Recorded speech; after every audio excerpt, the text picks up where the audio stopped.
Hi everyone, I am Meg Greenlee. Welcome to this video. In today's video, I am going to share with you 7 different things that you can do to cultivate your own intuition. Now, the way that I got the idea for this video is from a YouTube page called Psych2Go. So that's psych, like in psychology, 2 go, G-O, one word, okay? Phenomenal channel. Go check them out and subscribe because they speak a lot of truth in a very intuitive and logical way. So the video that I had watched was 7 things that highly intuitive people do differently. So I'm going to go over those topics with you, but then I am going to elaborate on things that you can do in order to cultivate your own intuition. I believe that we all have intuition, all right? This is a very give a man a fish, feed him for a day, teach a man to fish, feed him for a lifetime moment, because I could stand here and teach all day, but I want to make sure that people are understanding that they can do these things for themselves. That's the whole point here. Inspire to inspire, motivate to motivate, all right? So all of these things you can learn and cultivate. You can be a visionary. You can be an intuitive. You can learn how to navigate your way through your own life from a firm footing and with an open heart. So 7 things that you can do to become more intuitive and to cultivate your intuition. Number 1, you need to begin listening to your inner voice. This is what intuitives do. When I say I feel called to do something, or when I say I feel called to do something, that is me listening to my inner voice. We all have felt that before. We've all felt that little, that gut feeling, you know what I mean, that says to do something different than you think you're supposed to be doing. What we do as humans, though, is oftentimes we ignore that. And we have to begin honoring that voice and listening to it. So listen to your inner voice. That is the number 1 way that you can begin to cultivate your own intuition. Number 2, practice mindfulness. So this is something that highly intuitive people do. We do yoga, we do meditation, we do breath work. The practice of mindfulness is quieting your mind. And when you are able to quiet your mind is when you are able to listen to that inner voice.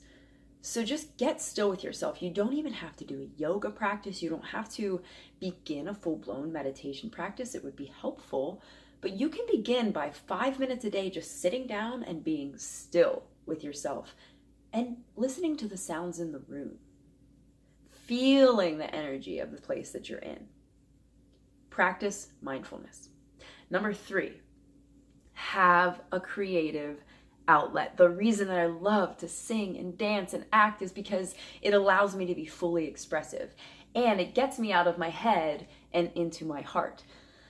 Do you have to play an instrument in order to have a creative outlet? No. You could get a coloring book and color in it, and that could be your creative outlet.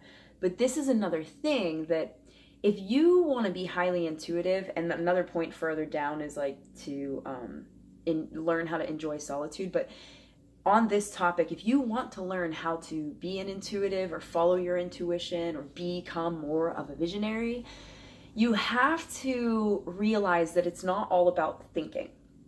So what a creative outlet does is it gives you a space where you're just in your body, you're in your heart, you're in your flow, and you're just jiving with something you're passionate about, whatever it is. You could even go for a walk, and that could be a creative outlet, but the the main point is actually creating something with that. Me singing, dancing, acting, I'm creating with my body. Painting, drawing, you're creating something that you can look at, and in the process it gets you out of your head. Number 4, leading into enjoying solitude. It is so important to learn how to be by yourself, to do things on your own, to not have to go out into the world to seek happiness, but to just enjoy being with yourself. Not only does this get you out of your head and into your heart, but it just makes you a stronger and more confident person, knowing that you don't need the influence of outside sources to follow your own intuition. Because here's the truth. Nobody knows your truth. Only you know your truth, and your truth is your intuition, and your intuition is what will lead you and guide you to your best possible life. Number 5, observe your environment.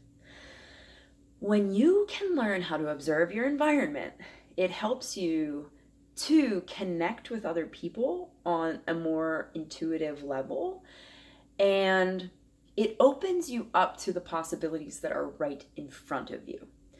So a lot of us will, might go through life and kind of just like flow with what the masses are doing. But if you, as an intuitive, as a conscious creator, can take a step back and be an observer, you will begin to notice like subtleties in people and places, and you'll begin to notice patterns in that way. And when you can notice like the patterns in your external world, it will begin to influence your internal world, therefore creating a better external world for you. This one's a bit hard to explain, so I'll come back to this on another day. But observe, become an observer, observe your environment. And then too, another good tip, if you can observe your environment, you realize that you can change it all. If there's something in your external world that you don't like, you have the power to change it. So don't get too like absorbed in what's going on and where you're at and that sort of thing. Stay back a bit as an observer and adjust as you need. Number 6. If you are a highly intuitive person, or if you want to become a highly intuitive person, you listen to your dreams. You listen to your dreams. And I ain't just talking about night dreams, but I'm talking about daydreams. What are the things that you always dream about? What are the things that you thought about when you were like a little kid that you loved to do? Odds are, chances are, those are the patterns that are trying to lead you to your best life. Because like those are the things that our inner beings and our higher self is like always calling us to follow, like those passions, because those passions are our purpose. And when we're aligning with those things, man, we are really jiving through life. So pay attention to your dreams. Number 7, don't overwork yourself. Highly intuitive people, highly sensitive people, know that it is so freaking key to not overwork yourself. Take it from an overworker, or a recovering overworker, or a retired overworker. You cannot stay in your own energy and cultivate your own intuition if you are so focused on going all the time. You have to be able to pull back. It's not easy in the beginning, but it gets easier as you go. You have to pull back from the grind mindset of what a lot of people have going on. That vibe will not serve you, because you have to learn how to say no to people and opportunities sometimes that are not for your highest good. You have to learn how to take more breaks more often. If you're in a job right now and you're learning how to cultivate your intuition, just begin by taking more breaks more often and practice that mindfulness. When you actually take a break, actually detach yourself from whatever it is that you are doing right now.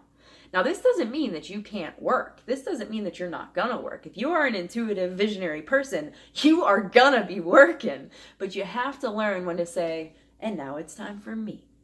So that's 7 ways to help cultivate your intuition. Again, this was inspired by Psych2Go. Follow their YouTube channel. They are awesome. And, I hope and I pray that every person in the world learns how to listen to their inner voice, because I really, truly believe that our inner voices will guide us home all day, every day. In this now moment, leading to the next now moment, and the next now moment, and the next now moment. And then one day you wake up and you're living your dream and you're like, wow, I did that. I really did that. But you got to start by listening to yourself. And when I say listen to yourself, I mean listen to your intuition, listen to your heart, and let it guide you. So my name is Meg. I hope you enjoyed this video. Peace and love. Namaste. Stay tuned. And I will be checking in again very soon.